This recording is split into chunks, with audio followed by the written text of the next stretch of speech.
Well, good day, friends of the channel. Today I have something somewhat different. Here we go. Let's put some light on this subject here. Here we are. That is the Mercedes 190 SL Roadster.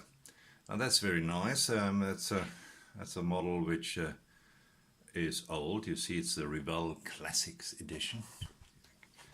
And the Revell Classics Edition means it has been out before. Now this particular kit, so I just have to make some space for Cardi. This particular kit was first released in 1960. 1960, yeah. That's quite some time ago, actually older than me. Then it was re-released in 1988 as a white one, I remember that.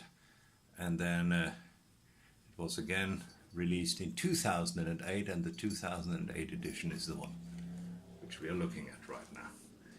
And but they still stuck to their guns and more or less brought it out the same.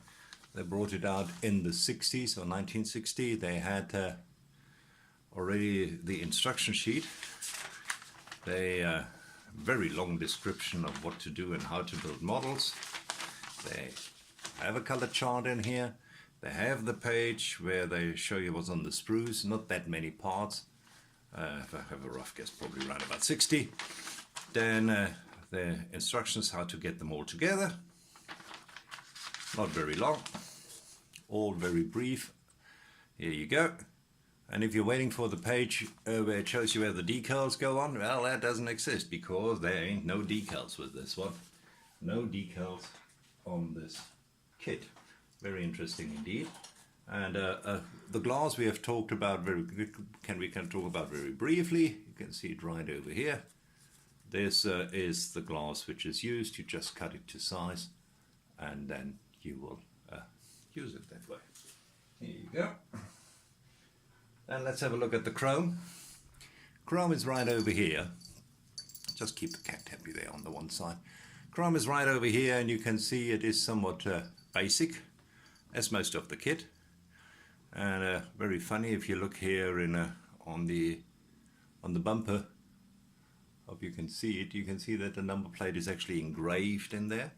So that helps you a little bit, given the fact that there are no decals. And obviously there needs to be some painting and working on the hubcaps as well. There are the front lights, there are the back lights, and here you have the inside mirror, outside mirror. And that's about it. I'm not quite sure what this little steering wheel is for, because the 300SL didn't have power steering, and I'm pretty sure it had a bigger one. Well, let's have a look at the sprues. I haven't looked at them, as little as you have. And here you are. What you're looking at are the tires. So no vinyl tires, no rubber tires, none of that, but branded tires. Interesting enough, they're branded Firestone. I guess that's the license Revell had at the time, because Mercedes normally would come out with Continentals. But anyway, here they are, and also there might not be rubber tires. They're plastic tires, but I'm sure you can make them very, very nice. We'll certainly have a go at that. Then you see the seats right here at the bottom. Have a look at the seats right there. And I believe you can actually flap them forward like they could in the old days. And there you see a very basic firewall. Now, the 190SL was the little sister or brother of the famous 300SL Gullwing, and here you can see part of the chassis, and the chassis is in several parts. As you can see the hardtop, which is right over here. You can see the back part over here, and it has flash. Let's not carry it away. It does have flash, and I see Cardi approves.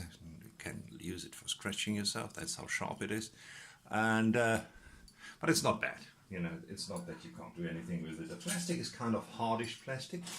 It doesn't feel like the same styrene we are used to in modern kits. Then we have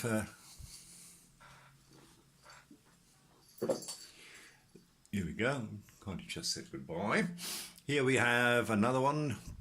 We see the radiator, we see some back seat over here, we see sort of a console, I suppose, front part, and there is the proper steering wheel, so that's more or less how I know it.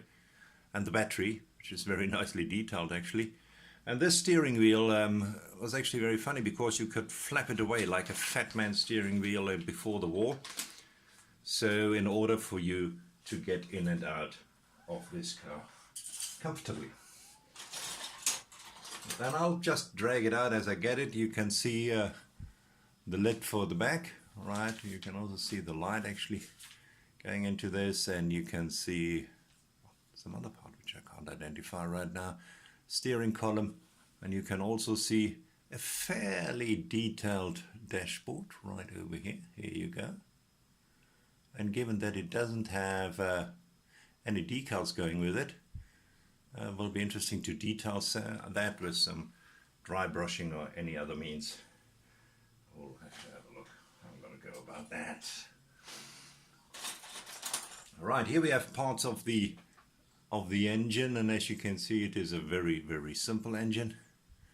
That's part of the hinges for the boot lid and the bonnet, and there is rear suspension.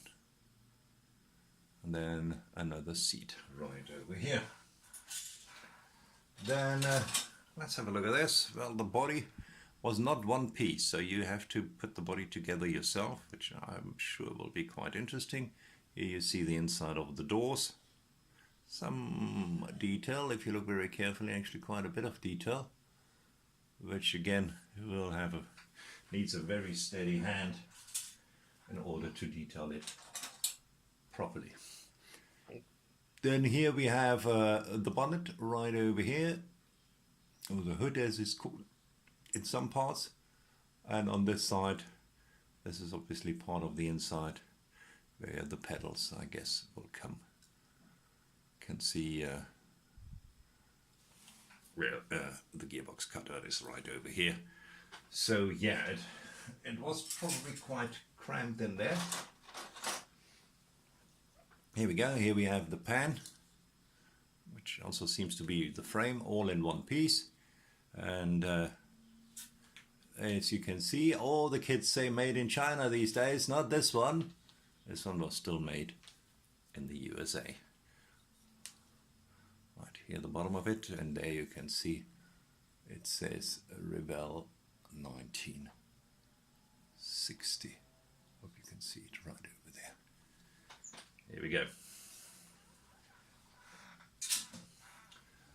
Let's see what else we have here. Here we have sprue with the front part, back parts, parts of the body really. Here you go. And there's another part of the inside door. Now this will be all very, very interesting to put together, I reckon. Then some parts have broken off the sprue. You can see here another bit of the side. Actually doesn't look too bad at all. From a flash point of view, given the fact that this is a relatively old kit and I cannot see them having thought out new forms for that, it actually looks not too bad. Here's part of the front suspension right over here. I guess that's also a suspension part of some or other sort. And here I reckon that belongs into the engine bay. Here we go, have a look. And then another part of the seat. And these two pins tell me that you probably can flip it forward and backwards, which was obviously what you did in the old days to get into the back of the car if you didn't have a four-door. And the 190 SL, you know, that certainly wasn't a four-door, that was a two-door, a very nice coupe. It was especially popular with the ladies, known as the ladies car, because it wasn't a big 300. But I think it was quite beautiful. See it right over here. I'll probably do the hardtop in a different color. And otherwise I like that red, I really do. I think it will come out quite beautiful. And looking forward to build that one day, because it has a lot of history, and I like history. I like the Mercedes 300 SL, I like the 190 SL, I like that era of cars. And just have a look at the number. It is the number 000.